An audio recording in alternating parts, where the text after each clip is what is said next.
হরে কৃষ্ণ। 4 দিন বৃন্দাবনে থাকার পর আমরা বেরিয়ে পড়ি আমাদের পরবর্তী গন্তব্যের জন্য।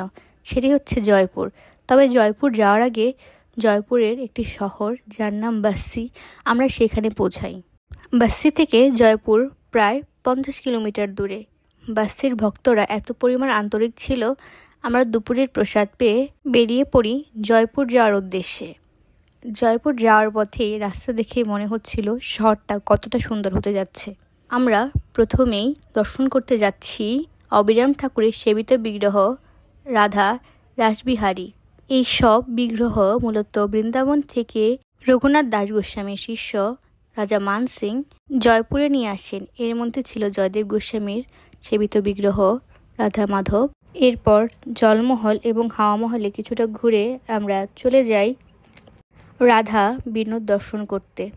রাধা বিনোদ শ্রীল লোকনাথ গোস্বামীর সেবিত বিগ্রহ ছিল। শ্রীল মধুপণ্ডিতের সেবিত বিগ্রহ গোপীনাথ দর্শন করার জন্য আমরা মন্দিরে যাই, কিন্তু দর্শন পাইনি। এদিকে আমাদের ট্রেন থাকায় আমরা সেখান থেকে চলে আসি। সারা রাত ট্রেনে থাকার পরে আমরা সকাল 11টায় পৌঁছে যাই হরিদ্বারে। হরিদ্বারে পৌঁছে আমরা ফ্রেশ হয়ে প্রসাদ পেয়ে বেরিয়ে যাই ঋষিকেশের উদ্দেশ্যে।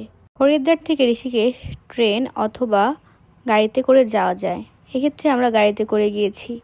ঋষিকেশে পৌঁছেই আমরা চলে যাই রামঝুলায়। সকাল থেকে বৃষ্টি হচ্ছিল আর ঋষিকেশের আবহাওয়া ছিল খুবই ঠান্ডা।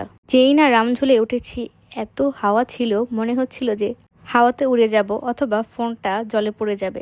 আমরা যখন রামঝুলা ক্রস করছিলাম তখন রামঝুলা নড়ছিল, মনে হচ্ছিল এই বুঝি ভেঙে যাবে। আর এত মানুষ ছিল বলার বাইরে। এত সুন্দর প্রাকৃতিক দৃশ্য বলার বাইরে। গঙ্গার জল এত পরিমাণ স্বচ্ছ ছিল, নিচের সমস্ত পাথর পর্যন্ত দেখা যাচ্ছিল।